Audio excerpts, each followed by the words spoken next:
Anbamaktada ngasigi megahertz 90.0 Wong Radio da sandokchariba isai sangnasi Tauramasibu mijang tabiriba konjaloina tabiriba kutingmakpu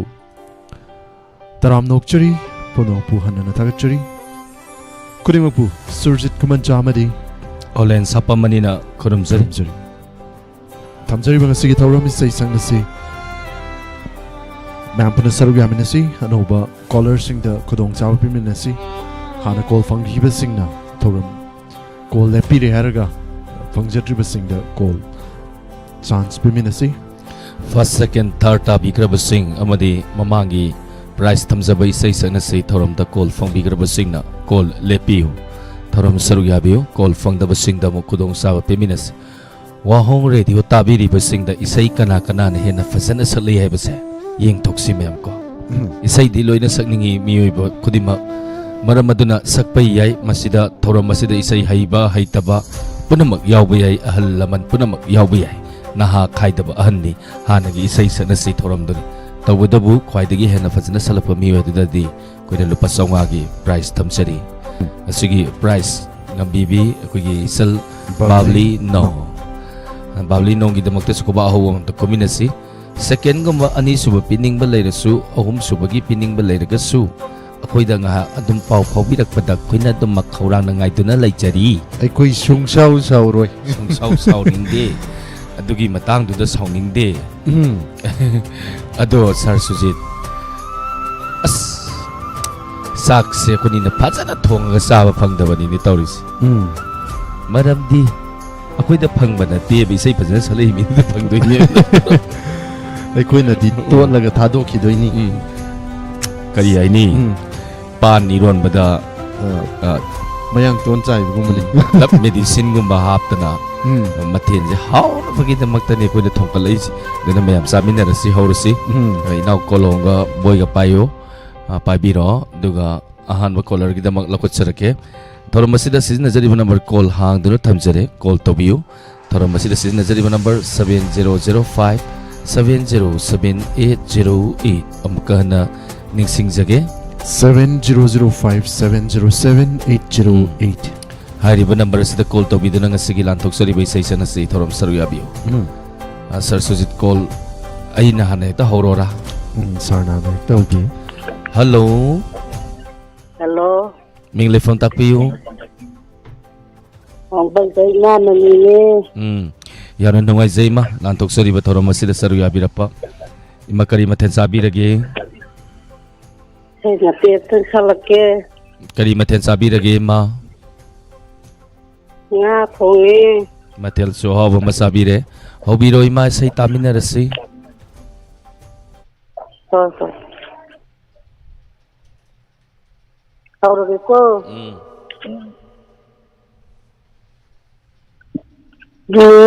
Nushiraba aigi thawai manga kaidongai kainani nanga Nushiraba aigi thawai manga kaidongai kainani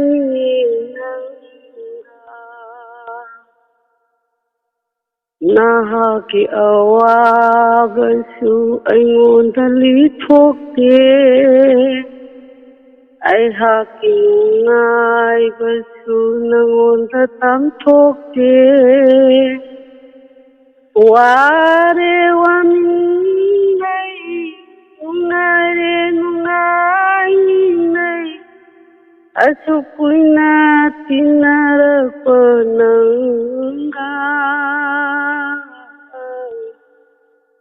Shirabai thawai manga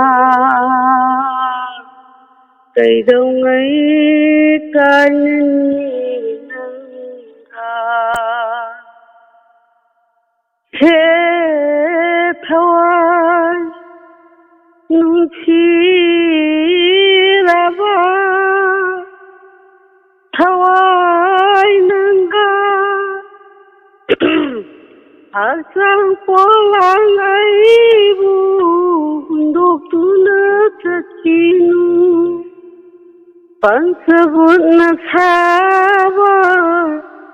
Aigi tawan mengasih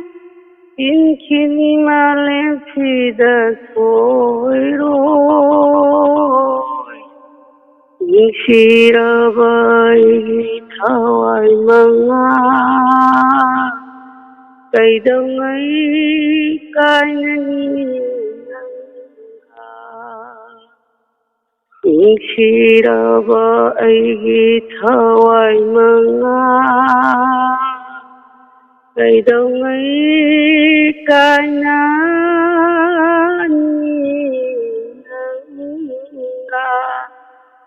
Lojarage sabungo. Thank you Ima yam fazana kudol tambirakre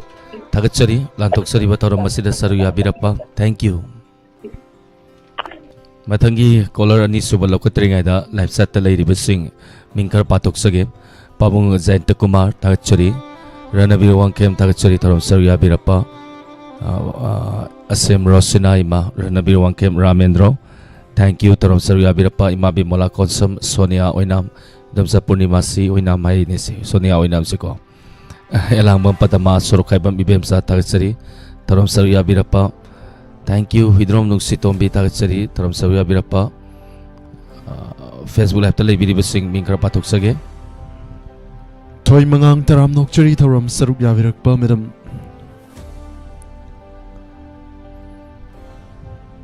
Miss Pia mangang thagachari thoram saruk yavirakpa madam Hemanta Babita taram nokchari Sir Laisram Taking Aribam Radha Pyari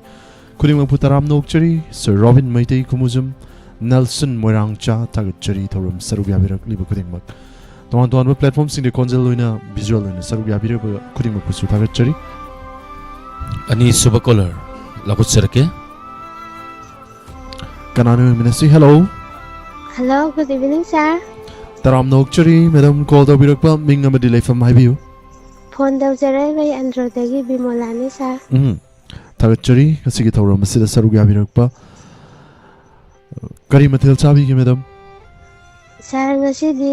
ok thong boy jajare, sir. adu hairagum siko Kari nunggi hangu no adugumba mathong asu kangsoi hekta hairasi ahla man saksaram badi saksa batu e na complain la e bkong okay pare Karam baisai khudal tambi gani madam Daujarage, sir.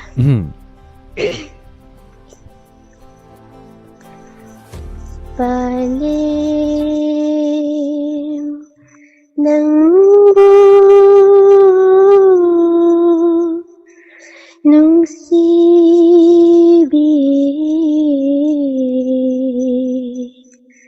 ho ima pukpami palim nangbu nungsibi ho ima pukpami palim nangbu nungsibi ho ima pukpami nachakai bo thadoklam kaidano chatliba nachakai bo thadoklam kaidano chatliba nahakai trabada nahaku trabada kana dahima hai nakuruni palim nang bunung sibi ho imanung sibi palim nang bunung sibi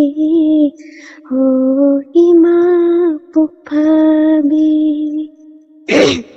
Kumgiyaw sang oirapa Haraw kumhay matamda ꯀꯨꯝꯒꯤ ꯌꯥꯎꯁꯪ ꯌꯧꯔꯛꯄ ꯍꯔꯥꯎ ꯀꯨꯝꯍꯩ ꯃꯇꯝꯗ 이곳 섬나 뿌리바 감옥 내요 고이나자바 이곳 섬나 뿌리바 감옥 내요 고이나자바 반자들의 힘아 반자들의 힘아 나자기 본시나 이따위게 옷가라 빨리 낭부는 시비 호기마 북하비 빨리 낭부는 시비 호기마 북하비 Imanabi kayana hangitoy na himananggo karamhay na kumugi halaklaba himananggo amok tadili na jagi amok tadili na jagi Mia mamanda ngay serina sana palim ng bunong sibi ho imanong sibi palim ng bunong sibi ho imapukpabi ho imapukpabi Lejare sa Thank you. Yang bajana sakpirakre. Tagachari lantoksari bataram masida saruya biraktana. Taram masibu mapungpan biraba. Thank you. Thank you sa Matangi caller lakutsarake. Matangi caller lakutsadringai da live chat le biri basing mingkar patoksari. Ango bisorokaibam mayobam komdon tagachari kiyobati longjam tagachari ranabirwang kem aying biyum nam Davendra Maisnam Tagachari Naurem Ibemhal Sesawi Tagachari Taram Sawi Abirapa Rebecca Atokfam Tagachari Taram Sawi Abirapa Tambat Tombi Thank you Ima Bimola Konsum Tangjam Kiran Bala Tagachari Taram Sawi Abirapa Facebook Live Televiri Basing Mingkar Patok Sage Inaw Guru Kuman Taram Nokchari Nelson Morangcha Toy Mangang Tagachari Mispia Mangang Tagachari Taram Sarugi Abirakpa Anil Kumar Sagol Sem Anil Kumar Tagachari Taram Sarugi Abirakpa Hanana Tagachari Hello sir Sir Lystrom the King Tagachari Taram Sida Sarugi Abirakpa Kuding Magpu Taram Nokchari Nasigi Sam Siam la memo ngasai Siam gidam ngasai sam mat panang daba Hojido yo tarak paitan Siju plap hai galam mani hoji pen jina maram moiraga amung nandarak pani Khongbat jaban nang haudraba samlang kanagi Thank you Taram Saruya Biriba Punamapu Ngasigi Ahum Suba Kola Lokotsarake Sir Sujit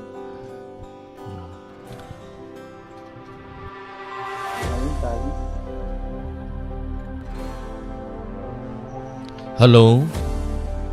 Hello sir Taram Noksari Minglay Phone Takpiu Airport Hussein Hadagi Samana Lapam Sunita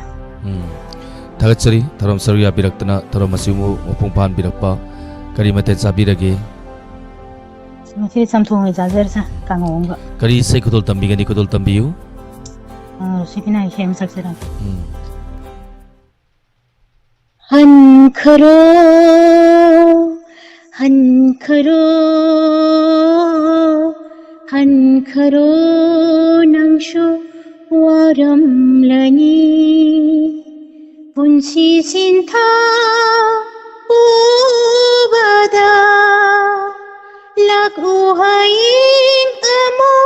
Anova Asana Tallaba Ayu Ama Uduna Han खरो हन खरो हन खरो नंशु वारमलनी पुंसी सिंथा ubada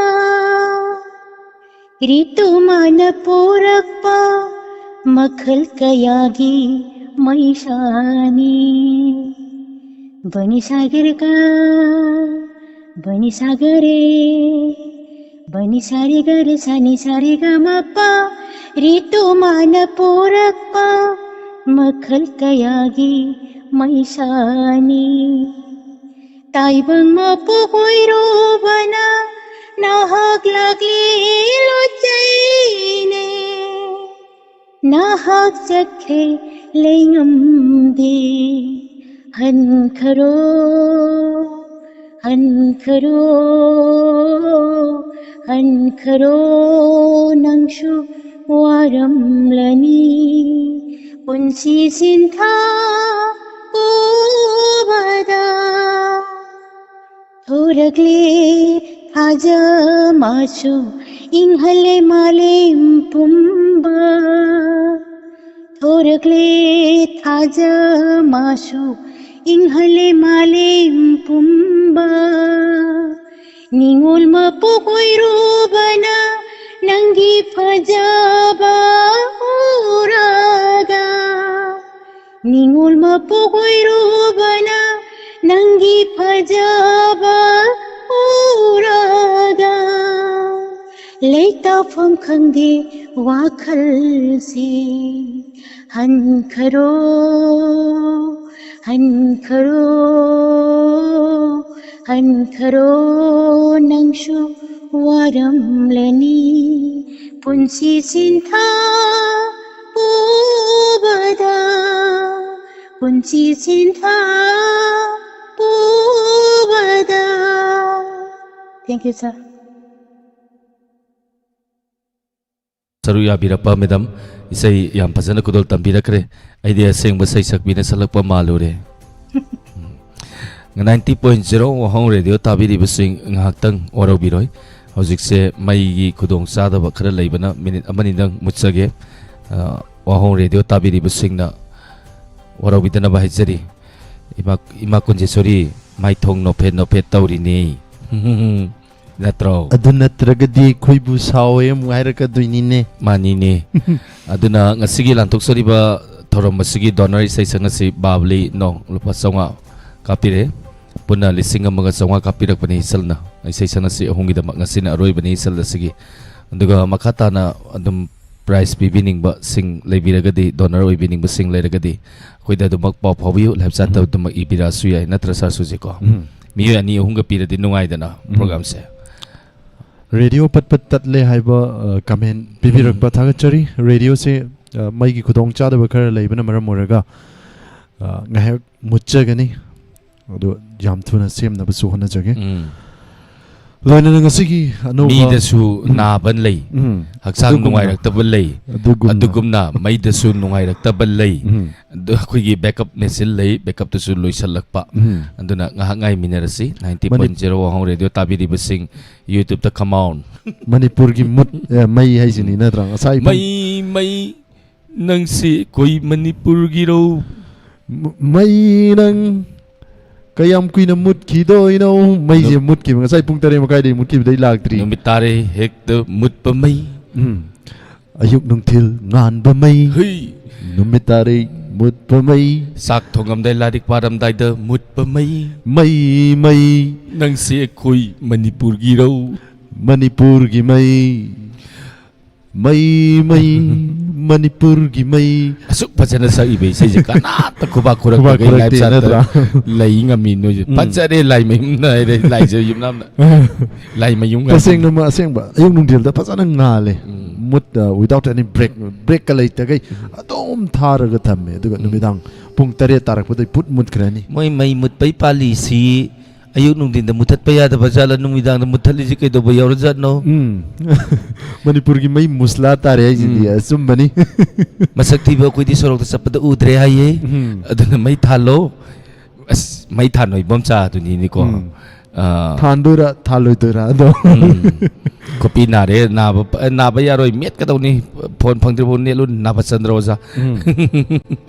GeM सिरेंग बम तगसरी thank you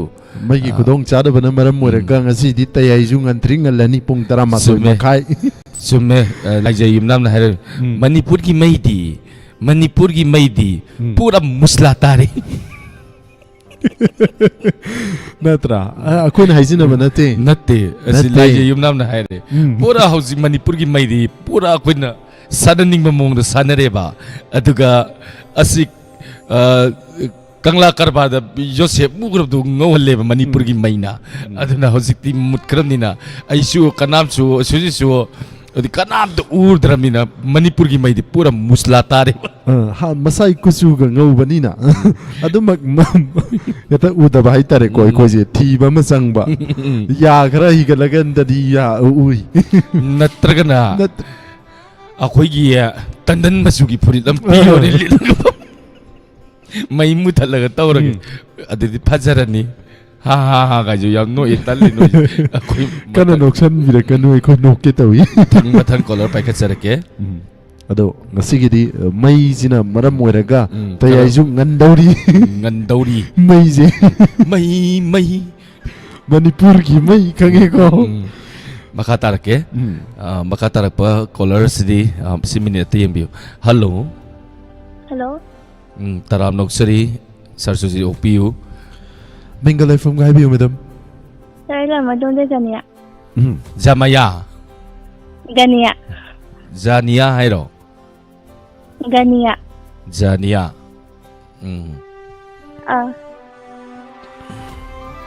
Jania kari mathe sabirage Saya ngasi tamthong wanja. Jania se class 9 ka bar kenum tawgi dai ne 11 ka. Okay 11 how to say Jania sei pazabam saktoro Oh. Khoiri na fam takhi wana tambatni chingdam bikhi mahai maro nangilam butagi haram tayama chingna khoina sanaki nai sai gonda Sanaki nai sai gonda Nushina da chandam ningai leitrava Ima gisu ima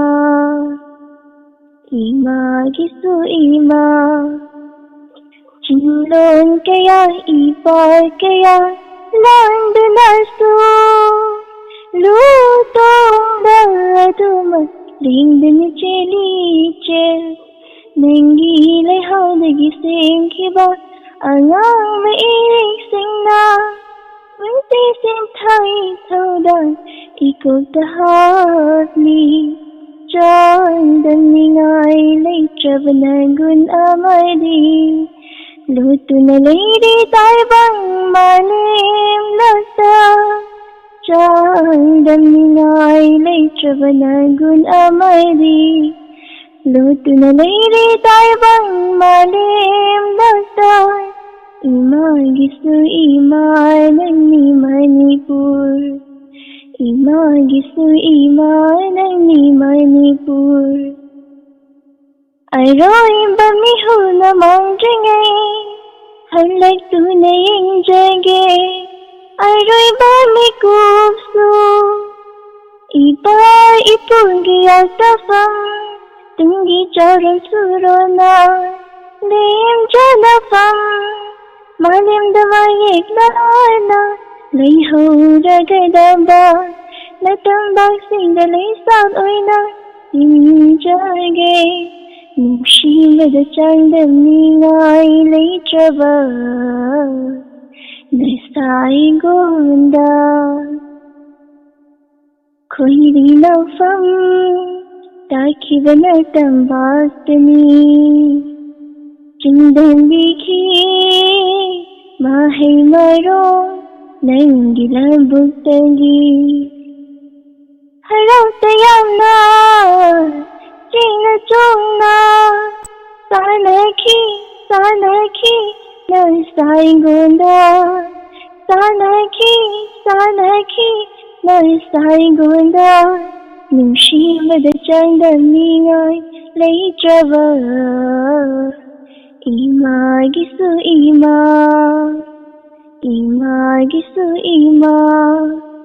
잘 신장이사 ꯌꯥꯝ ꯐꯖꯕ ꯏꯁꯩꯅꯤ ꯏꯁꯜꯒꯤ ꯈꯣꯟꯖꯦꯜꯗꯒꯤ ꯃꯤꯌꯥꯝꯗ ꯇꯥꯍꯟꯕꯤꯔꯤꯕ ꯊꯥꯒꯠꯆꯔꯤ ꯏꯆꯜꯕꯨ ꯍꯟꯅ ꯊꯧꯔꯝ ꯁꯔꯨꯛ ꯌꯥꯕꯤꯔꯛꯄꯒꯤꯗꯃꯛ ꯁꯨꯁꯤꯂꯥ ꯑꯣꯀ꯭ꯔꯝ ꯊꯥꯒꯠꯆꯔꯤ ꯁꯦꯀꯝꯔꯥꯃꯝ Sophia thank you ꯊꯧꯔꯝ ꯁꯔꯨꯛ ꯌꯥꯕꯤꯔꯛꯄ ꯍꯦꯃꯥ ꯅꯥꯎꯔꯦꯝ ꯔꯣꯕꯤꯇꯥ ꯂꯥꯄꯣꯂꯥꯄꯝ ꯊꯥꯒꯠꯆꯔꯤ ꯊꯧꯔꯝ ꯁꯔꯨꯛ ꯌꯥꯕꯤꯔꯛꯄ ꯔꯅꯕꯤꯔ ꯋꯥꯡꯈꯦꯝ ꯖꯦꯝꯁ ꯏꯔꯦꯡꯕꯝ ꯄꯥꯕꯨꯡ ꯖꯌꯟꯇ ꯀꯨꯃꯥꯔ ꯁꯨꯔꯟꯖꯣꯏ ꯀꯣꯟꯁꯝ ꯊꯥꯒꯠꯆꯔꯤ ꯊꯧꯔꯝ ꯁꯔꯨꯛ ꯌꯥꯕꯤꯔꯛꯄ ꯒꯨꯅꯦꯁꯨꯔꯤ ꯔꯥꯖꯀꯨꯃꯥꯔꯤ ꯊꯦꯡꯛ ꯌꯨ ꯇꯦꯂꯞ ꯑꯗꯨꯝ ꯄꯥꯖꯒꯦ ꯐꯦꯁꯕꯨꯛꯇꯤ ꯃꯤ ꯍꯦꯟꯒꯠꯂꯛꯇ꯭ꯔꯤ ꯃꯥꯜꯂꯦ ꯉꯔꯥꯡꯁꯨ ꯏꯍꯦꯡ ꯍꯦꯟꯒꯠꯂꯛꯇꯦ ꯉꯁꯤꯁꯨ ꯏꯍꯦꯡ ꯍꯦꯟꯒꯠꯂꯛꯇꯦ ꯐꯦꯁꯕꯨꯛ ꯀꯥꯡꯕꯨꯁꯦ ꯉꯁꯤ ꯇꯔꯦꯡ ꯂꯩꯔꯛꯀꯅꯤꯀꯣ ꯇꯔꯦꯡ ꯂꯩꯕꯤ ꯑꯃ ꯂꯩꯗꯥꯏꯅꯦ ꯑꯩꯈꯣꯏꯒꯤ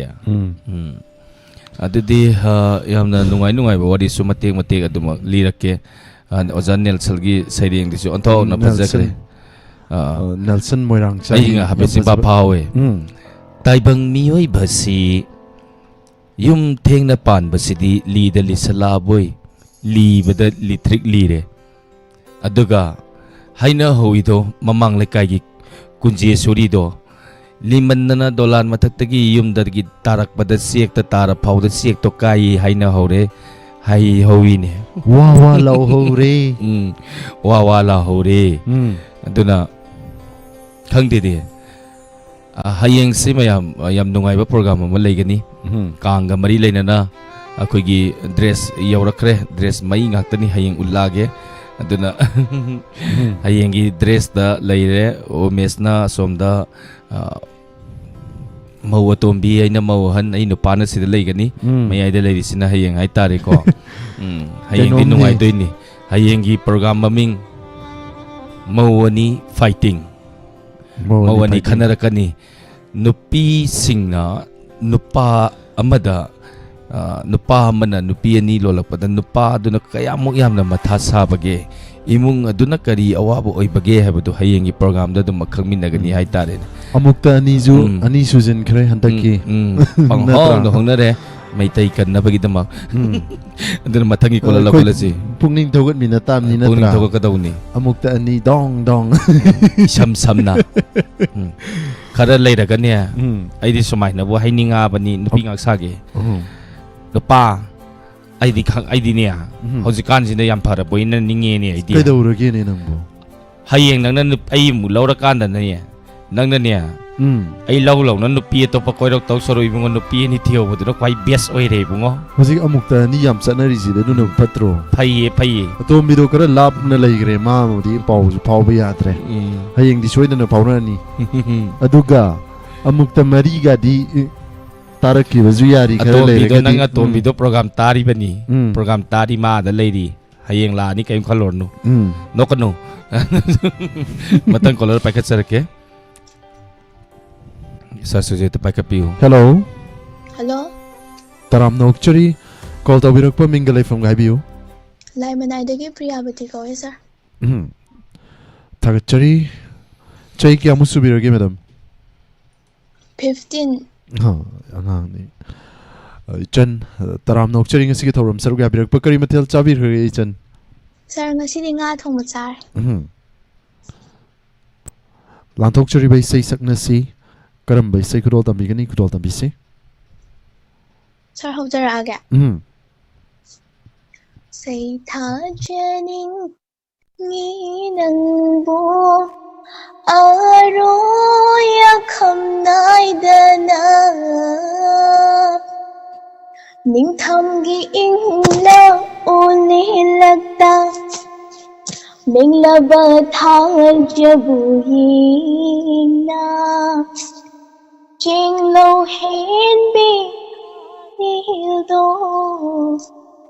ꯅꯪꯅ ꯍꯦꯟꯅꯤ ꯄꯥꯎꯗꯝꯂꯨꯔꯦ ꯅꯪꯒꯤ ꯈꯣꯟꯖꯦꯜꯗ ꯇꯥꯅꯤꯡꯉꯤ ꯅꯪꯒꯤ ꯃꯥꯏꯊꯣꯡꯗ ꯌꯦꯡꯅꯤꯡꯉꯤ ꯅꯪꯒꯤ ꯈꯣꯟꯖꯦꯜꯗ ꯇꯥꯅꯤꯡꯉꯤ Nangi mai thong ta yang ning ni Nong dam bagi nong dam khol na tam le thing no hai na Sana sorok yang bi tha kho jeng pa loi chat jage Nong dam bagi nong dam khol na tam le thing no hai na nanga Sana sorok yang bi tha kho jeng pa loi chat jage Moi rang khoi ri kai thel da ai gi ni hai na Lena jage mi ya mang da Chao thok jage ai gi ni Thawai gi di ma be ma Isa no Thawana ai wo Yeng le do na Malang na liri Hom la do na Nung shiba hen mali Thagat mali Hai da i Nok fit tàu đô na Ai na hai khi tanik na Magi fajaba na mahili Magi nung shi na mahili Magi fajaba na mahili Magi nung shi ba na mahili Gege kanagi machano Moirang kari lekaino Gege kanagi machano Moirang kari lekaino Khang jing ai da Thang lên hai na Câu ninh lạc li Man cha hai na Say tha ninh lạc li Thang lên hai na Câu ninh lạc li Man cha hai na Say tha ninh lạc li Nangi khôn jel ta ninh li Nangi mai thong ta Nangi khôn jel ta ning Nangi mai thong ta ning Thank you sir. Thank you Thagchari Chan yam fazaba iseni kudol dambirak tuna tahan biba Makha chathajarak pathorom sigi caller singda mu pijage Hanana Thagchari Chan Yam pazabazana salak pasing yam yaure Tare ne ko Thagchari Tharom Sarya Birapa Thank you Makha tarakpa mathangi caller amula kutsarake caller lokut chedringai isan babli nong na habirakki do katang ningsing okay. Kagi first katang thambiramani price se andona first tilai jade andonga sigi wena de first thamjare first sida lupa chama nati lupa saunga anduga second da lupa sahum third da lupa chani hariba mana si isal puksin chaurbi isal babli nongna loina ngambi rage na takpire masigi da magta suisan babli haningai laitana tar soringa si donor gi da mag khoba ahowa mom tang kombinasi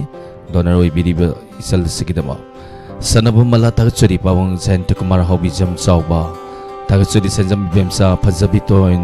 Toijam Thagchari Ranabir Wangkem Thank you Thangjam Tha Jatimbai Jam Thagchari Tharu Sarya Birapa Janiki Sangol Sem Sorojana Moirang Them Thagchari Tharom Sarya Birapa Naurem Gita Thagchari Tharom Sarya Birapa Sing Facebook Live Telebiriba Punamapu Thagchari Ado ai dine kaino mayam na ningsingi yengo Hauzikan nupasing sida yum pandau sarukpudi yum se pandana dum ligira se kai gira kai roira dum leibana phado maje khummu ga je tariet kumba tho sune Hauzikan gi nupa katal lai thabak suning da yu thak pi jing ena ti yu thak pa number 4 saba sing sida yum pandau sarukpudi ne freedom da leininga abane je Hauzikan se Ningkha tamna natra ningkha tamna akoi di hauzik si yung ne is nupa na sa posis hayeng tawra kita dialogue se hayeng gi thammage ngasi loi taw tok kitare aduna ne hauzikan de yum pan daw saruk di yum pan da leibana phare ai dawna Chumi Chumbra. Ayeng di kedaupato. Hayeng di nungai ni. Hayeng nungai ni. Madam Hovism Priya Thagachari Miss Priya Mangang Thagachari Madam Nena Kawarambam Thagachari. Hayeng in the Pisana, Vitamaka Tumogolapa Kiev Hogi, Kangani, Gundasage, Gundan Pinex, Tumogolapa Kiev,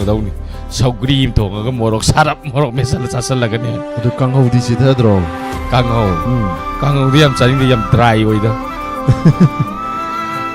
Yam Bazem Siramum Tatsari,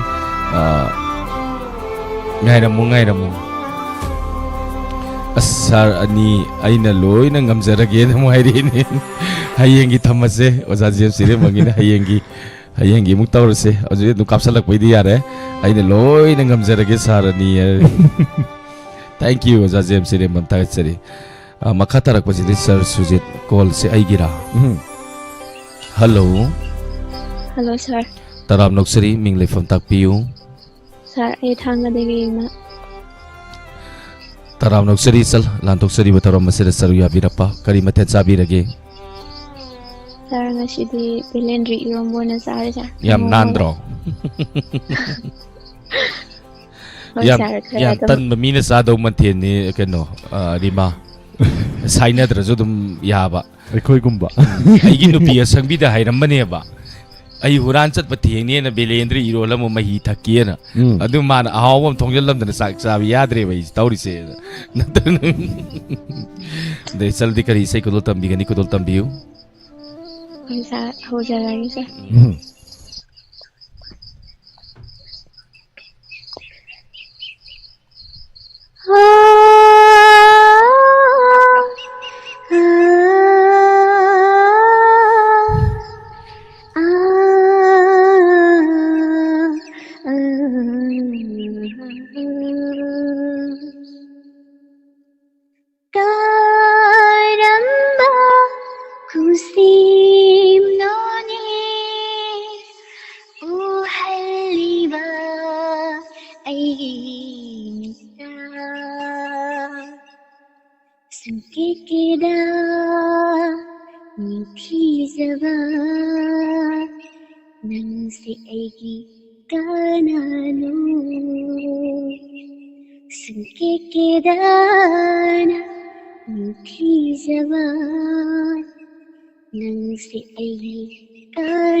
aina suke kida thizaba nangse aigi kanano sar sai dalo sinjarage Tagachari madam yam fazana sai kurol tambiraktu na tahan biba hanana tagachari. Thank you. Thaza thaza timbaizam hemanta babita hobizam priya thagachari aribam radha piari. Thank you Tharam Sarya Birappa Nelson Moirangcha thagachari Tharam Sarya Birappa Naina Kabraham thagachari Tharam Sarya Birappa Isan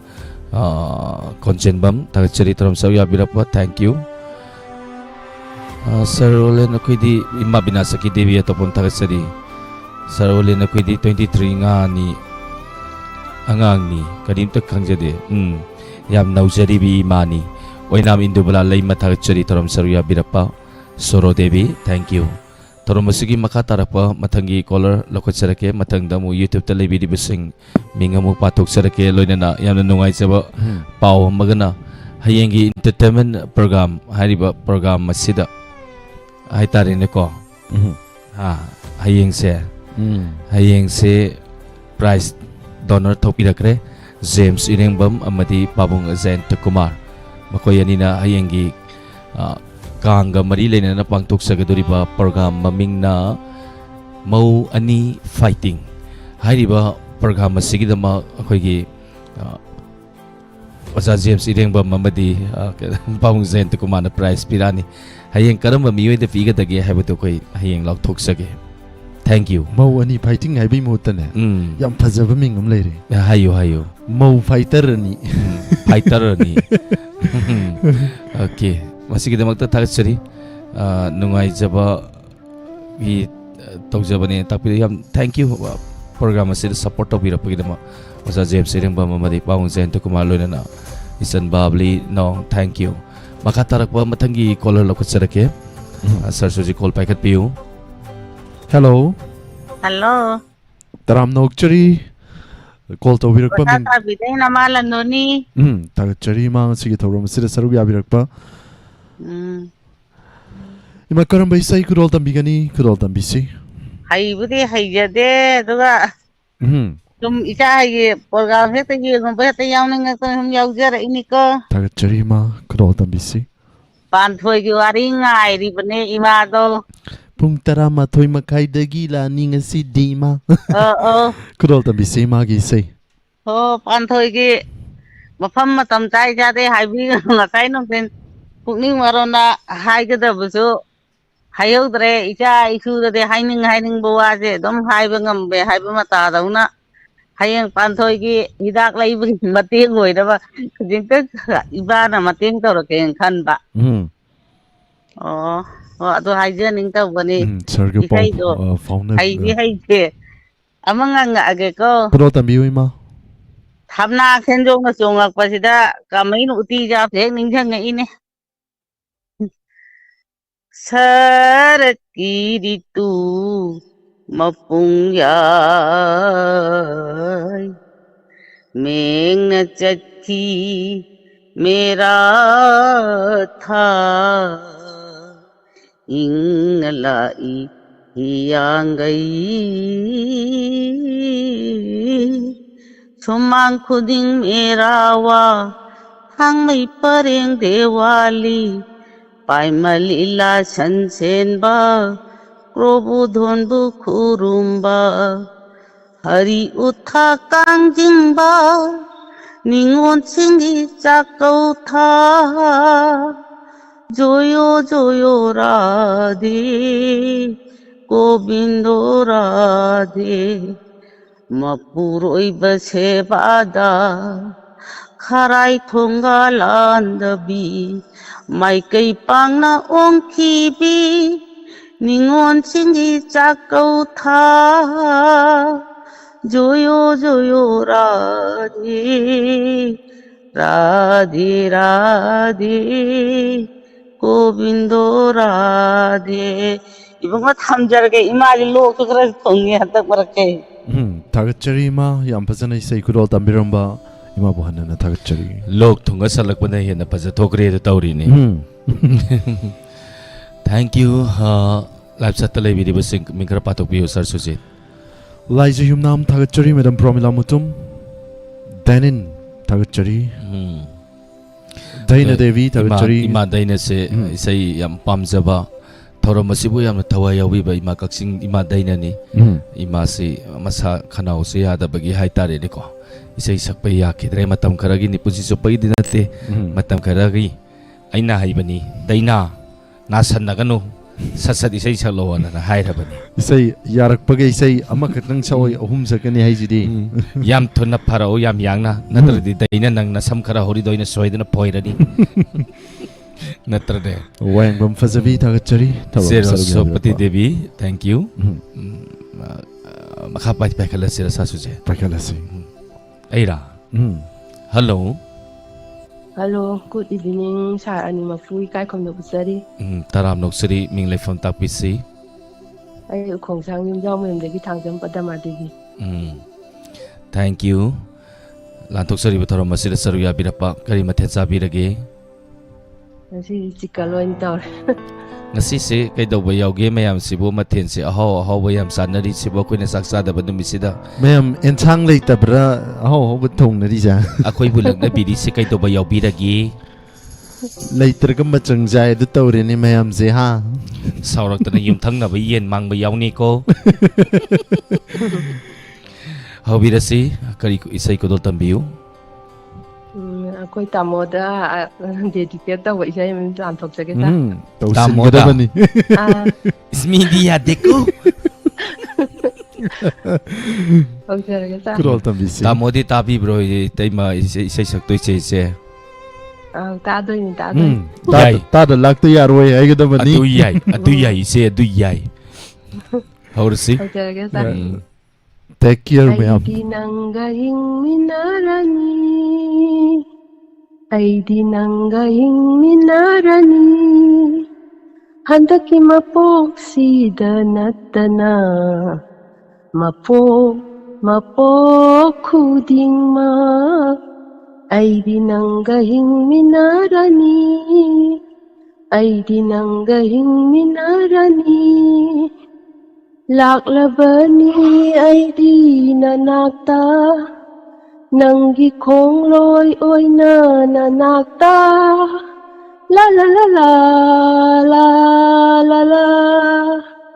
Laklabani ay di nanakta. Nanggi kong loy oy na nanakta. Awanungay animakta. Sarugya zaragi haina. Thambiyu aibu nanaktalingda. Thambiyu aibu nanaktalingda. Hingjage narumtup na hingjage. Hingjage narumtup na punchi se. Ay dinanggahing minarani. Ay dinanggahing minarani. Ay buluna nung sinatawbiyo. Pangganson bi mapok ni kaubino. La la la la la la la. Ay buluna nung sinatawbiyo. Pangganson bi mapok ni kaubino. Nahak yauda itanata. Hingbangam loy ay dingam saroy. Thambiyu aibu nanaktalingda. Thambiyu aibu nanaktalingda. Hingjage narumtup na hingjage. Hingjage narumtup na punsise. Ay dinanggahing minarani. Ay dinanggahing minarani. Handaki mapo si danatana. Mapo kuding ma. Ay dinanggahing minarani. Ay dinanggahing minarani. Sa.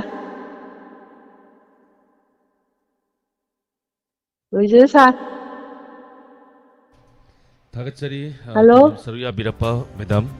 Yam Pazaba Isaima Yam Pazana Kudo Tambirakre. Thank you. Tarom Saruya Biraktana Tarom Masu Mapumpan Biramagina Makta Ado Isai do Yam Sa Iko Tamoy ga Zipu Batang Banga Moidori. Hi. ado karigumba Hayo. sagliba isaisina aidi nanga hingminarani hariba isaisi nattaba isai amma Karamba Isai. ama hekto helase kari haitare isai leidana ko Hayo. thamoi sauningba thamoi bu sauhanba isai adugumba saklakpa taragadi tamoduna nakta leirambadagi kaidawgani Purak pasu yai. aduna take care La. Ano di Sir Sujin matang color mo pa kalasi. hello Hello? taram no actually call to birakpa minga medilay from my view madam Ay, kang lasa sa ito, ganito tayo blaze ne? Bring the video Lakshmi. Vidyalaxmi madam but hanana tagachari thoram sarug yabirakpa lanthokchari bang sige sai sang nasi karam bai sai kudol tambigani Hello? hello Thank you. kudol tambisi madam bisi Loudspeaker ngak tamutat piyo, madam. Madam tapi na bro. Thank you. Hagsang nungay bida bro. Nungay sa. Kari isay kudol tambi gani kudol tambiyo. Sa tawag.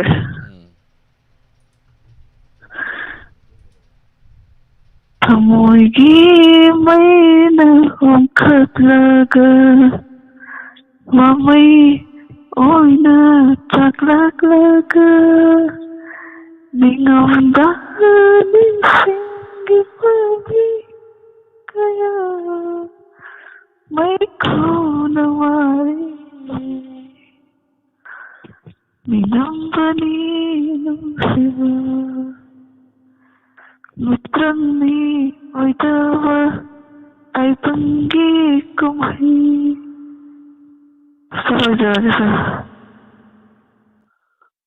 Thank you. Ayam pasabay say mati makudol tambiram Tagachari tarom saruya biraktana tarom asyum mapumpan birama. Thank you.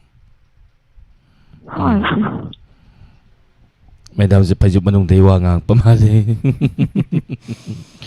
Yay ngam na ba antoni kayum kaluno.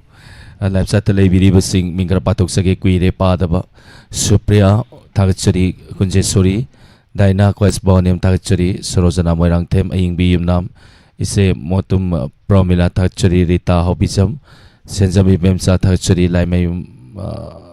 Laisa Yum Nam Tagachari Nomai Temam Ta Isa Laishram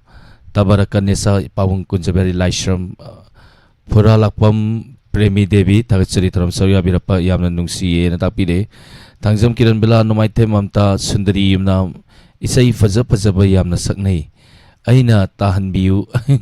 Haizabi Say do Sung Tahan Bide Mayam Mamang da Aidi Amukta Isai Sakpa Ngamzade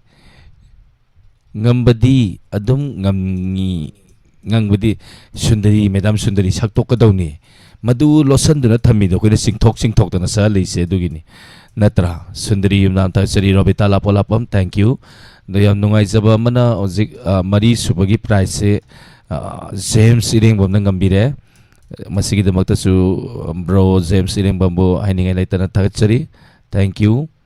ojik leire ma first second third bubbly nong duga akoigi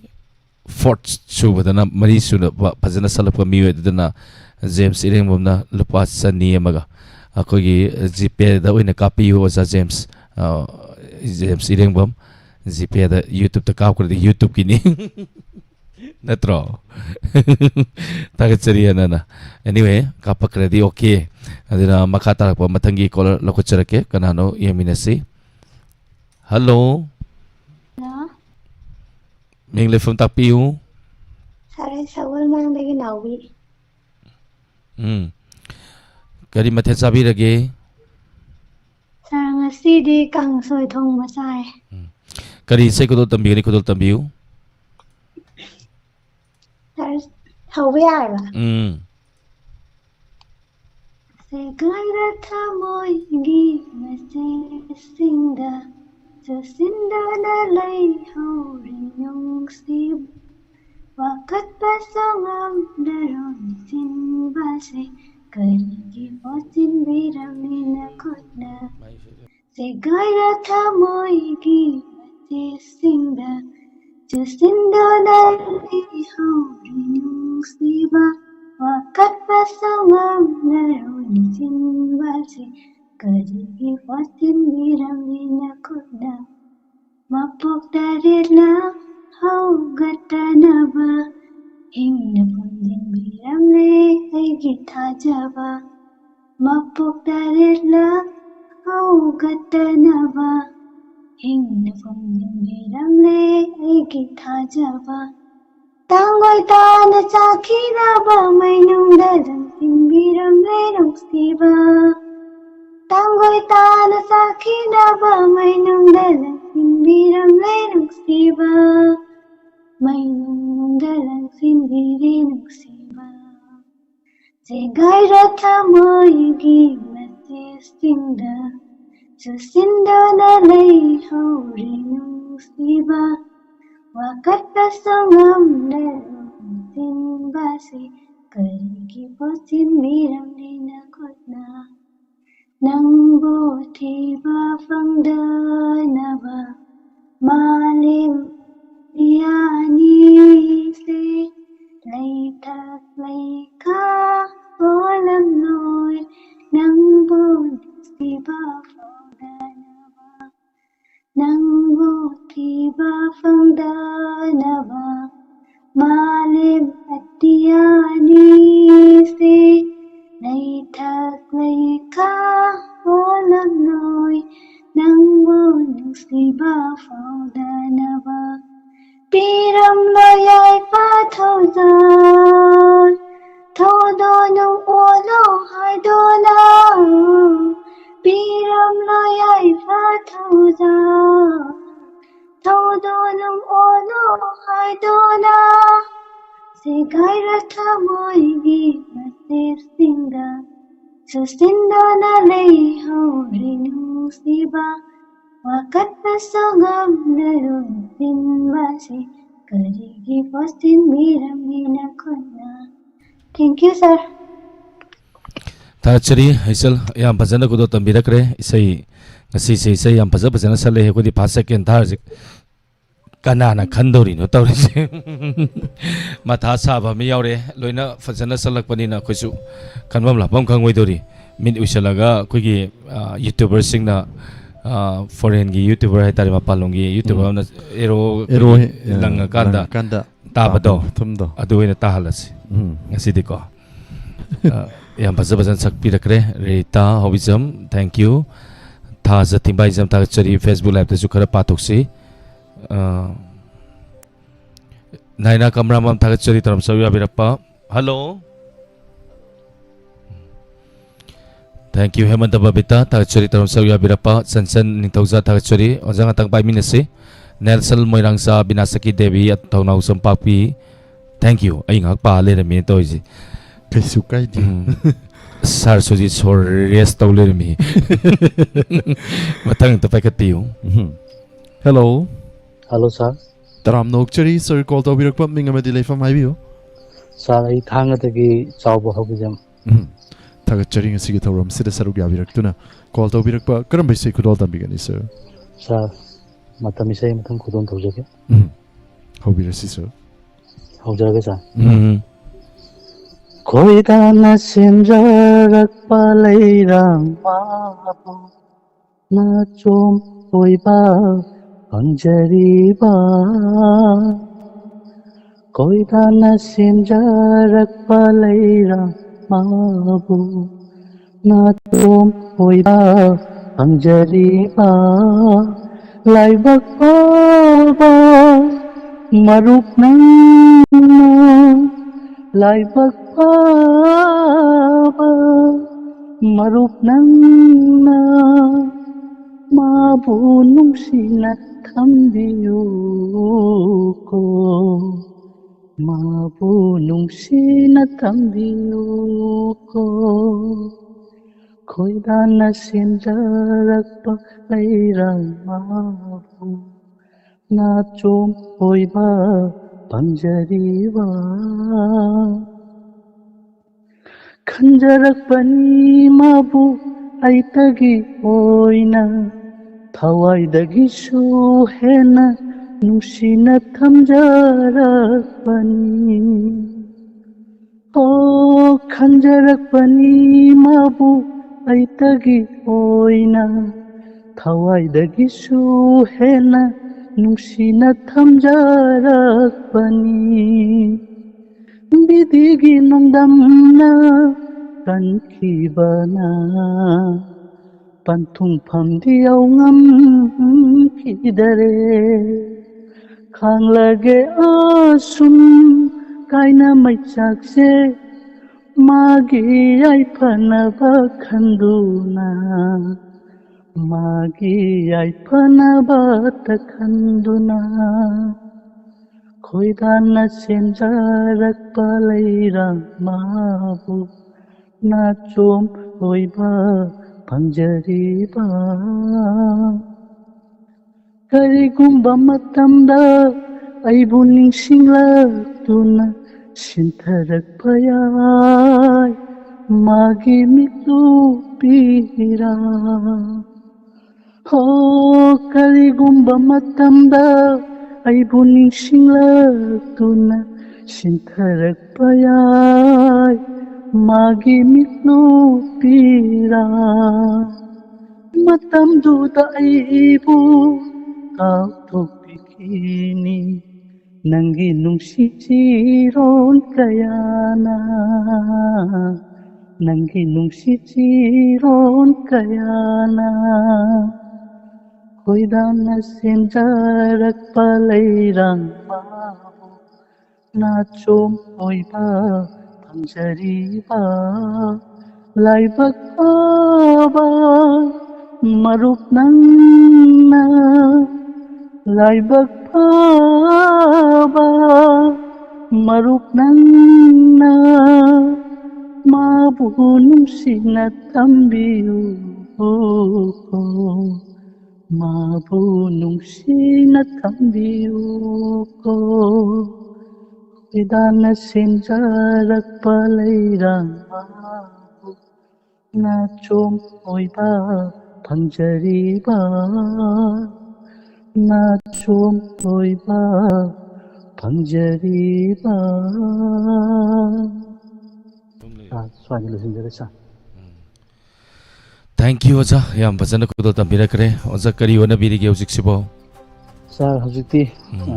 loktak mapanda leibnina sum nga karafa honajari sa Oja konjen yam fazai matung tarakpate suedomak thorom saru yabi thank you sir thagachari thorom saru yabirappa Guneshwari Rajkumari Susila Akram thagachari thorom saru yabirappa Facebook se tapasi babli nong thank you thaja thagachari sing tang pasi no ibungo Madam Vinasaki Devi Tokpam Thagachari Chanchan Ningthojal Miss Piamangang Madam Nena Kabrambam Thagachari Thoram Sarugya Birakpa Nelson Moirangcha Hanana Thagachari Madam Hemanta Babita Santivala Moirang Them Thagachari Sarsujitin hai Laisram Takin Kainom thongam nong mali Haijil Lord Haijil law Haijil Law Haibergi Makhatati Taningdre Hai Pazara hai Hai Adudi Sarsujit makatarakpasidi mathangi caller mu paikachage Hello Hello Mingle from takpiu Namidong hima banu ne Yano nungai zema landok sari batharam masida saruya birapa kari mathen sabirage ma ngasi ji sabi oina tawre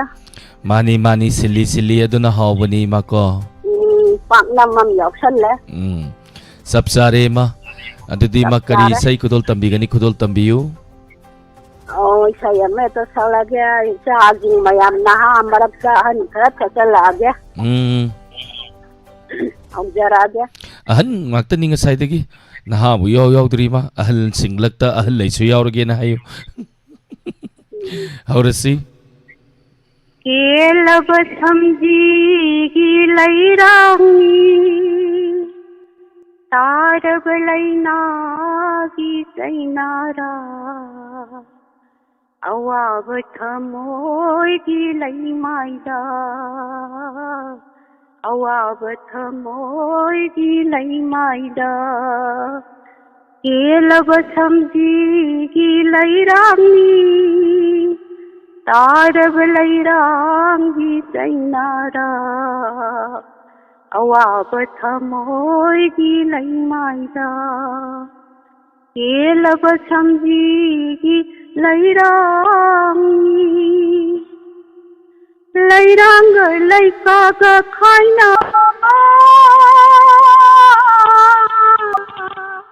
लैनम न थमाइदा लैहौबा अवाब खांखिरा पुलसिदा अवाब खांखिरा पुलसिदा केलब समझीगी लैरांगी तारब लैनागी सैनारा अवाब थमोगी लैमाइदा अवाब थमोगी लैमाइदा केलब समझीगी लैरांगी आंलब समझिनो ngaihori लैनम न मालंग ngauhori वाखन पुलहौरी आंलब समझिनो ngaihori लैनम न मालंग ngauhori वाखन पुलहौरी लोइरब थमैना येंहौबा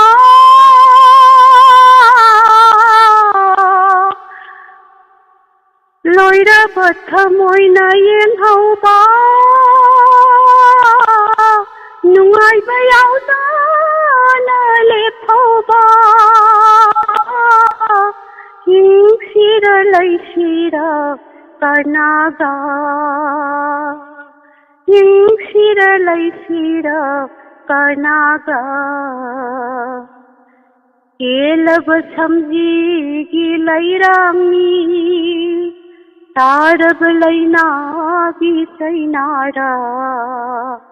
अवाब थमोगी लैमाइदा अवाब थमोगी लैमाइदा केलब समझीगी लैरांगी लोइसलगे बुंगो इमा लोक थुंगली तौ इमा चाही क्या सुबीरगे इमा चाही क्या सुबीरगे अयो पुंबुद्रा हायरे बुंगो इमा से सही हम फजन सलक्रे तागचरी इमा थरम सरुया बिरक्तना थरम मसिम मपुंपान बिरंबा थैंक यू लांथोक सरीब थरम मसिगी अरोइब कोलर लखुसलके सुरजीत सिंह तागचरी पावुंग जैन कुमार थांगजम किरण बला पदमा देवी तागचरी थैंक यू गुनेश्वरी राजकुमारी तागचरी थरम सरुया बिरप्पा थैंक यू मया मिंग से लेरगा मुपा जगे को कॉलर सिंह द हेना खुदोंग सा पिजबनि ngasi yam kanna pazadre ma'am वारौबीबे यादे लाइफसाइट लेबिरिब सिंगना कॉलर सिंह द हेना मी ngasi मी तराग हुमदोई तराग मरी सै सै हाइतारे मरम अदुना गापीगनी कॉलर लेबिरिब सिंगना अरोइब कॉलर नि सर सुजि लखत पियु हेलो हेलो तराम आई रामाय थेदै मंगासना तराम नोक्चरी madam ngasi thauram saruk yavirakpa hanana thagachari karam bisai kudol tambigani सुरेंगी इसे यमतमा तुम तमजरके याम कन्न दी हैबदि नते kudol tambisi hi पंखंदे गिंगिनु सिबा मापान तोना सिंदान Cina पोंदो तवनु सिबा Pomsakna halita moise hai phang khande ginung siba mapaan thokna tindansina phongdokpa ngamde phongdoktana nungsiba omsakna halit thamoise haifung khambana sangbanaba chirobegi singsanga ikna pongkanbe lirisho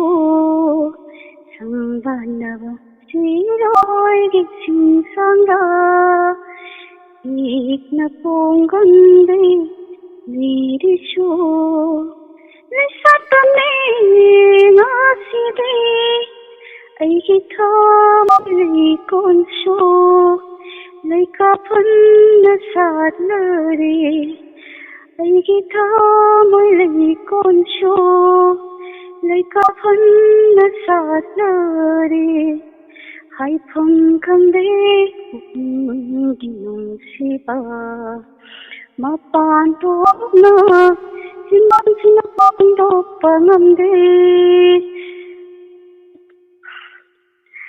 haifam kamde ginung siba mapan tokna simang sinapang dokpa ngamde pongdoktana nungsiba omsakna halit thamoise haifam khambana haifam khambana indon khipna pairiba liri humba malamba aigi thamoigi yawasi indol khipna pairiba liri humba malamba aigi thamoigi yawasi nusimagi mapanda nusimagi mapanda tambiyo ko malamba nangna tambiyo ko malamba nangna haifam khangde pukningi nungsiba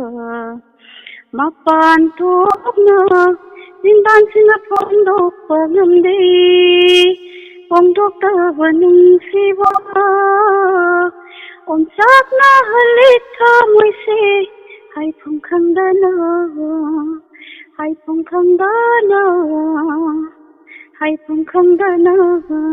solution jare Thank you. Yam fazaba isai ma khudol tambirakre.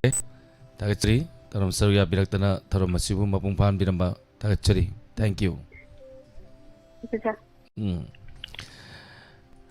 Sarsuji yam nungai ni ko caller sing chu lokot paloire moirang them lai ma upai leitre program loichere call lokot chararoi oro biram hai jere gi sound katang leithabiu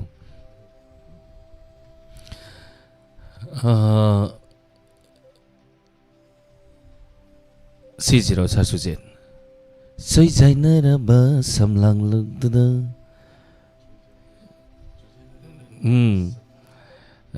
yaudi yaugi ne Sarsuji ai no masakre adu isai do Soi jainara ba samlang lugda koirau nera misna thambalna lo cheri haidai ne as khangdre da leiramdra di saktre duni leiradi sakadawni karaoke fangdre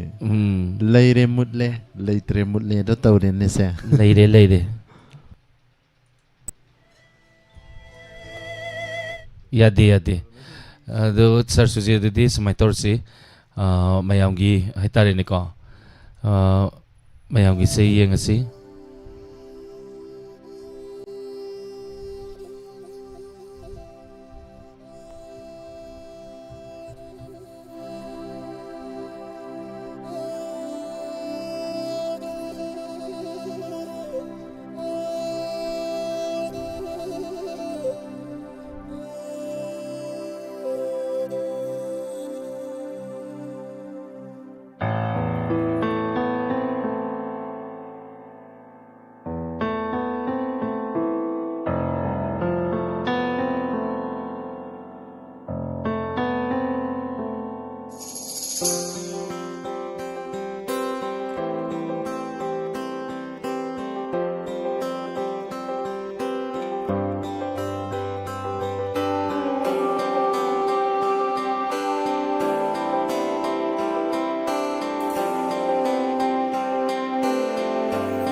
समाय तौरसी सही सफल लाभों खंगदरबनिना ने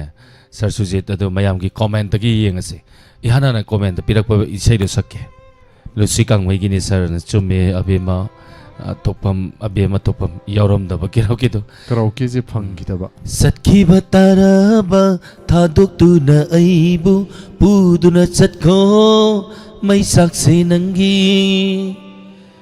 नाकेन थालुं येंगलरोय अमु येनिंगथा नाकेन था लैत्र पुन्सीरा लाक्लरोय अमुक येनिंग था हो हा हो नि आई को थैंक यू तरफ सरिया बिरबा पुनमपन थागचरी लुसी कामा ई फिल्म की इसैनी अदुना लैत्रे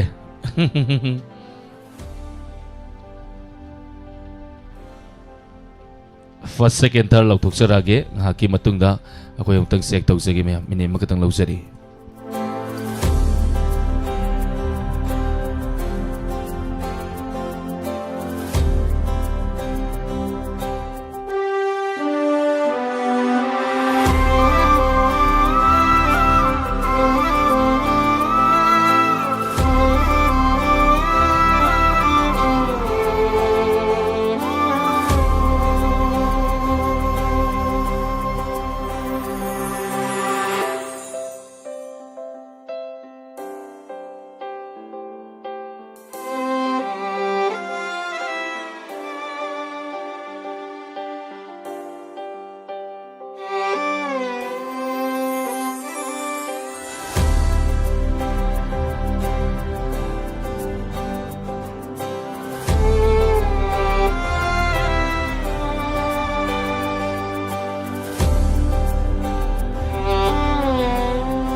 सर सुजित अदुना थमोय काय बैसै होइन sak ajine ko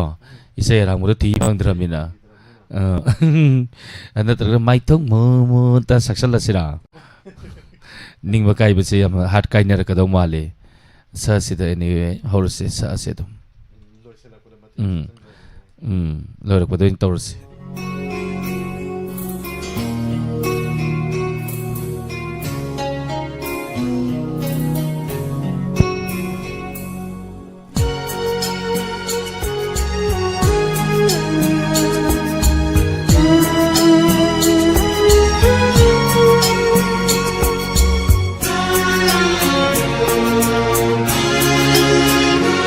Oikibayay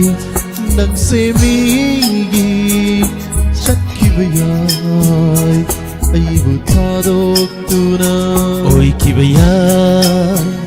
nang semigi Satkibayay aibu tadok tuna Hongkibayay sagay leifam Samnamda kainarasi asimatangdi nanna haibino ko oikibayay nang semigi satkibayay aibu thadok tuna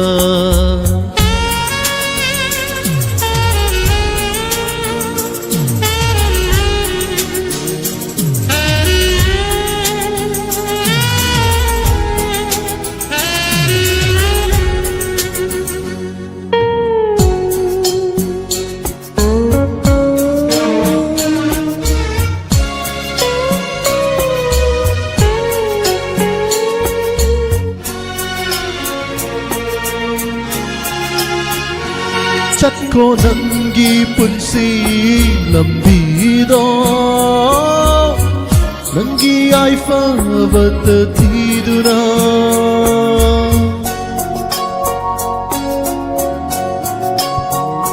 Satko nangi Nangi punsi lambido Nangi nungsi batathiduna Warau roi nong magda thamoi sina Aigi ni tamlamdravi nangbu Karamna tingugani nongdam bagi kudobu Oi kibayan nang sinigi sat kibayan ay butadok tuna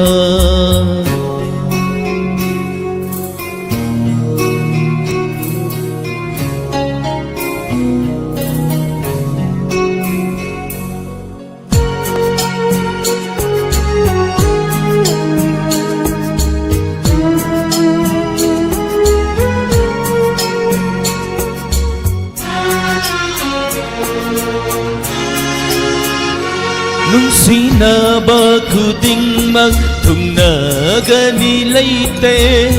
Lap na kiba kuding dubu Nung sinadehay sira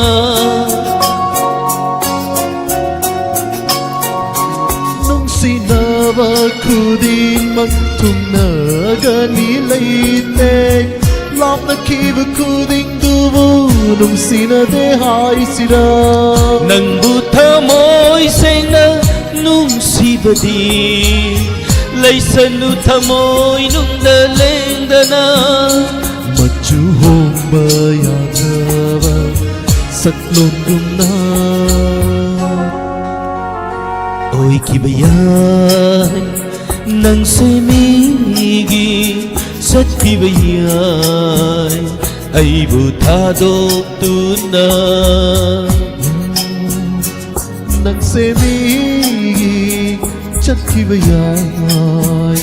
ay butadok tunang Hong kibayan sagay layfam Adubo ifamda kay narasi asimatang dinan na ay ginuko Oy kibayay nang semigi chat kibayay ay butadok tunang Ning bakay ba na loy ba diya roy Hai hai Ning bakay ba na loy ba diya roy Yaroy Tara matoy makay ba ito saksyal lang katoy dyan pwede Tayay inspector tayay ano batang tara matoy makay sapsana hong sige Mayam ngay din review Dogi makhol hek tabaga thabal lekan jingi Ay nupade ka ning ako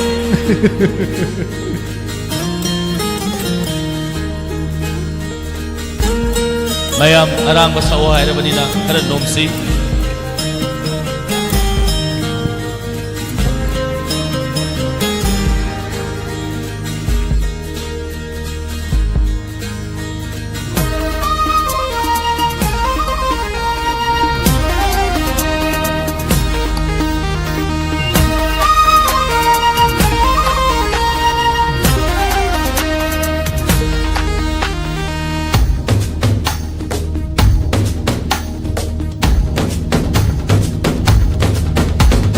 Dogi makhol say tabada ahing tum hande tumbaya hande Dogi makhol say tabada ahing tum hande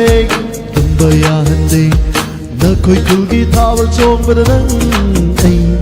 Nang ga ay ga teng ga kiba nu mito Yau rak le ho man tam do U dau re ho mai chong do Unnasi matang haraw haral Lai ramu ay bulak parana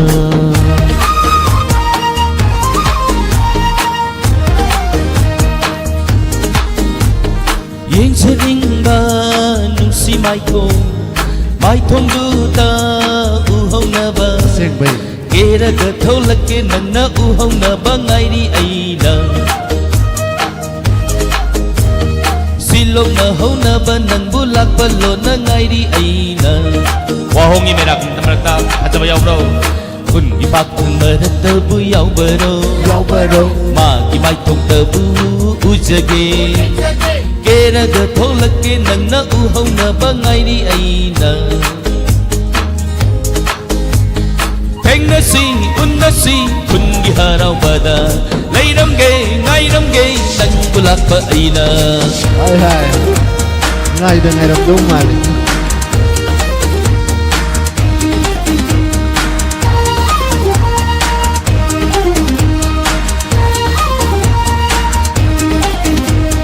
Tarik đâu vì còn riêng đâu ta đã ai na nung ngay dây bằng tức xưa tất nung xì mai thôi uraga ai na penjava ang phần được tan ra sinh bari nang nung TV ukidri oh hay ni pung hay hekta ai de ai ginata hekta yaubaga uraktrabara ni lambida urakte on silak tabase ai pagata apemba oirabo na mito amutta layingu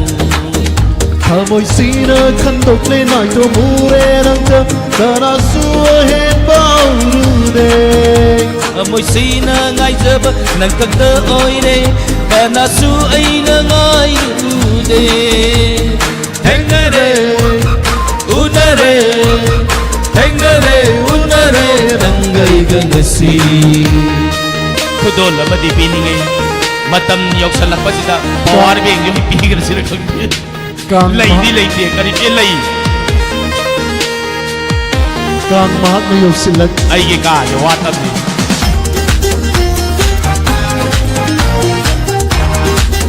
Kang ikanong tipiling yun Ay sila ay Hudol amatan bisaninguna ay na Sahi amada amukang laksasida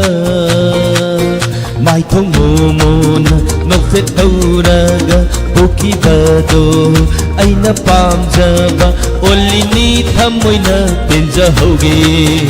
amuk lakpasu ngai jaramge Yare wahi duna penjero Thamoy matak makapenjakare nung si male Tung pen lava wahi se tari ngayong kahalhalage Mapok kuring magdananak kadalang panamjage Yare wahi duna penjero penjakare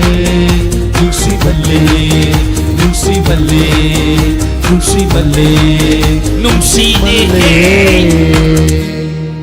Thank you. Tagatsari, mayam po naman po, nung tapa mali. Isa-isita nung tarak pra. Natraga na kari kung bakaradi mayok na rin ay kangi. Nung karakog na ba ni Kuya na? Nung kau ba? Wana rin, mayam si. Sorok ta bon yung mazing solan gitaw ba? Nung nena. Thank you. First, second, third, lautok sir ke sa James Sireng bam na. Lantok sir iba isa-isa kita magtasulo pasama. Kapire. Binit ama pada bidat second. Ama katanglaw sa ko mayam.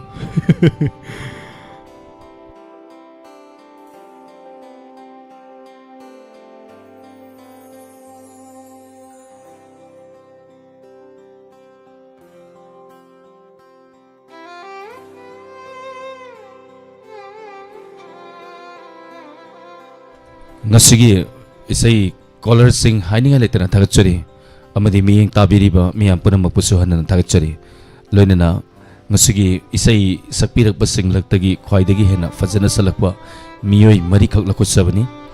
ahan ba sidi ima sahi yamlabi ima makak na tayo ngasi ima aduna saklaliba isay aduna yamna luba matang si yamna fazana yam line na sakpirak re ahan ba kubinasi mayam anduga ani suba sing ahum suba mari suba lautok sarake ahan ba lautok sari sauba hobisam thangadagi sauba hobisam gidama kuba ahobang tang kubinasi sauba hobisam nang asigi salakpai sai singda kwaidagi hena fazana sapirakre anduga Anisuba second Ima Banu Langmaidong. Ima Banu su yang pasal sakpira kare Ima Banu su ko. Antuga third akoigi Zania Langmaidong. Isal ngasi di Langmaidong de tama ni he. Langmaidong de yausile. Zania su third kare aduga fourth Priya Khetri. Amuka ningsing jage sauba hobijam first aduga second Vanu Langmaidong. Third Jania Langmaidong amadi mari subada Priya Khetri. Hariba ikai kum nazaraba ngasigi isai sakpada ahana kontabi krabasingna ngasi pung 12 makai fawagi manungda adongi phone number amadi photo na singbasing 7005 707808 hariba number asida thajin biu anduga phone number aduna GPA paiba number oibigadabani hariba asi pung 12 makai fawa tayai hodringai gi manungsida tabiri basingna thajin biu aduga khudong sadaba leiragasu hayeng ayu fawagi manungda thajin biraknaba haijari aduga thengna tharakpa ngarang ama yaukre madam kanano ma Madam Nauvira katang thengna thajallakre koi nungthin gi matamda mu aibati ayuk pung 12 baro sida katang hangpa sarna hangpa matamda mu mayam koi kapsabani haitare Gania haibani haibire Gania okay Gania na kya no taise third ko okay Gania na ado ngasigi first second third fourth viri besingi demak kawa kombinasi ima su halang singlag tagi dum phajana salakre ima Banu Langmaidong thank you ngasigi first prize ta thamjari lupa songa second prize ta thamjari lupa sahum third prize ta thamjari lupa sani amadi ngasigi first second third asigi donor isan babli no gi demak tu sukuba ahobong ta kombinasi loina na ngasigi fourth ki kanbiragliba mari suba ki fourth place ki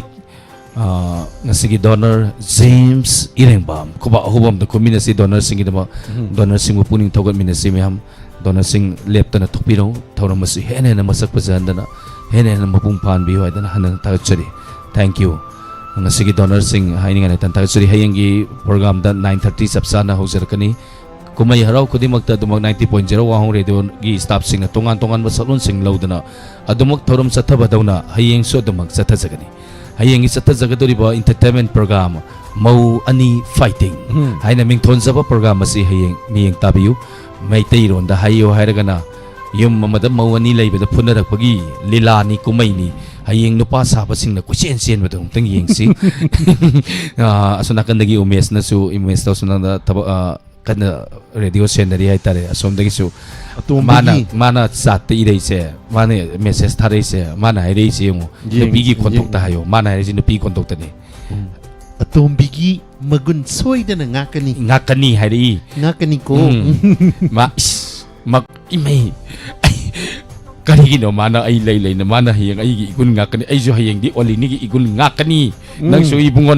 nangin nang naming kay ko ikamura nang naming thon ri ni hayeng ado nang naming ahuba hairo ro el na hodoi ba el na hobani ado hayeng haidok se hoji hairagom se lokesor ga rak ro nati yam nong ningar za ni ming je hairo ro lum low bagi ne ming lei ai hayeng thola ge ngasi di thola roi mayam je kar chakli lei jera jan okay en malen ne noi gi do isai ani ahum khak thajaraba matung da inspector tayai anoba tangka mayam da khusin na jage ngasi gi inspector tayai anoba tangka panthoi gi kunthra ga humdoi suba inspector tayai gi na lising amaga sanipan humpu matoi suba tangka kidamang mayam sem sadunu lebiu thoro masida mayam lapchat lebiri basing ming patok pada sitaba nanda ba yoro gaso kharang ngakpis tobi gani loina na thorom lesin bagya balojari mayam punama pu amuka na olen sapam mamati surjit kumantrani na khurum sari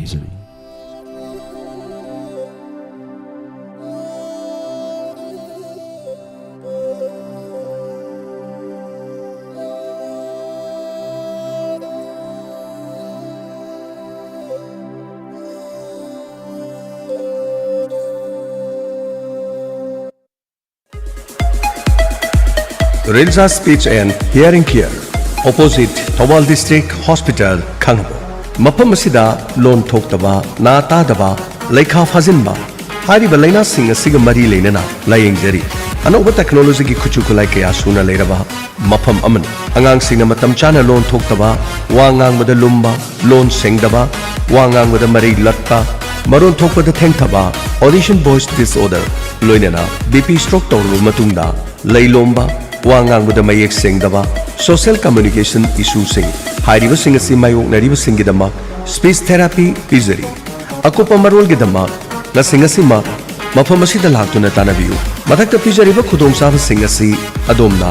मायोंगनबिबा तारबदि अदोम अदोमगी इमुंगदा खुदोंसादबसिंग असि थोक्लबसु नसिंगसि मक्तानबियु रिल्जा speech and hearing care opposite Thoubal district hospital खंगबो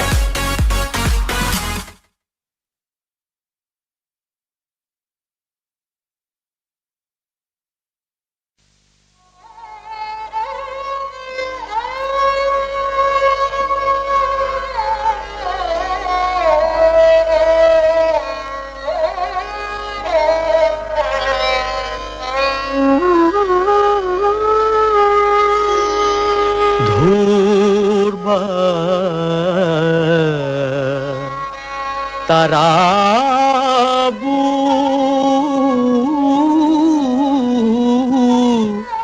येंदुना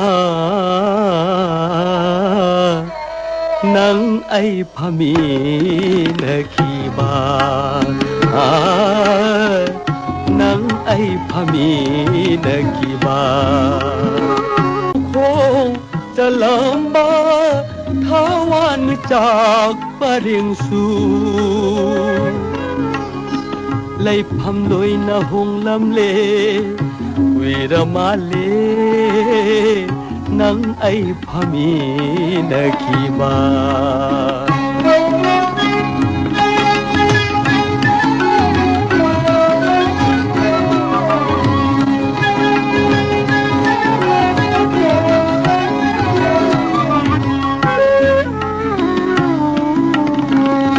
Wati sukngang ngang nadana Loy nai draba Wari kaya sakhare Uning dunata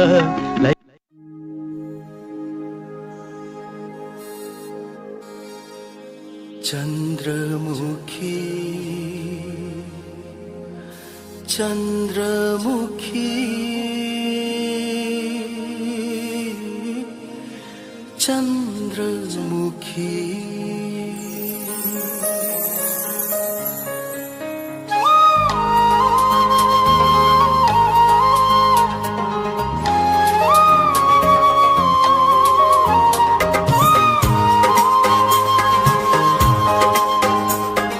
Chandramukhi Kadaidagi laurubano Nangi laina singi machushibu Chandramukhi Kadaidagi laurubano Nangi laina singi machushibu Kana khanghanda लोचरपा आईगी थमोइदा संख्रब मचू करमना नंगी लैना सिंद चुरम लीवा चंद्रमुखी कदाइदगी लौरूबनो नंगी लैना सिंगी मचूशिबू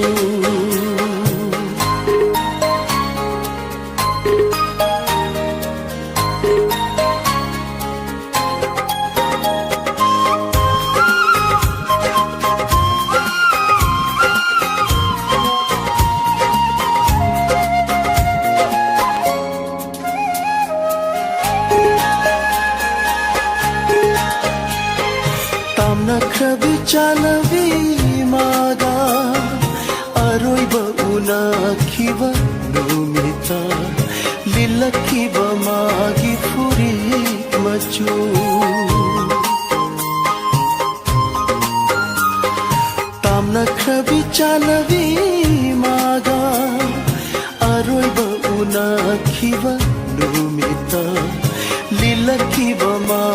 furit macu thamoy sinthungna sanglamba macu thamoy sinthungna sanglamba macu karamna nangi laina singda churam liwa chandramukhi kadaidagi laurubano nangi laina singhi machu shibu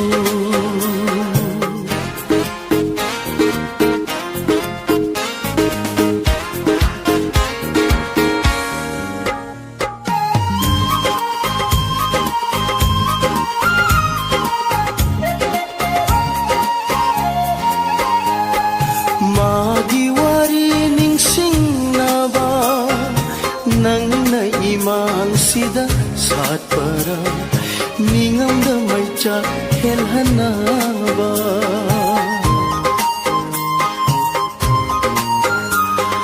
magi wari ning sing naba nang da iman sida saat para ningam da mai cha hel hanaba ai hinda sinthaba magi pirangla ai hinda sinthaba magi pirangla pakliba nangi laina sinda ayu khudin chandramukhi kadaidagi laurubano nangi laina singi machu shibu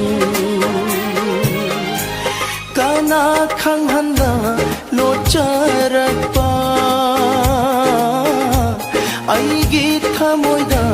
sankraba machu karamna nangi laina sinda churam liwa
Lakle lakle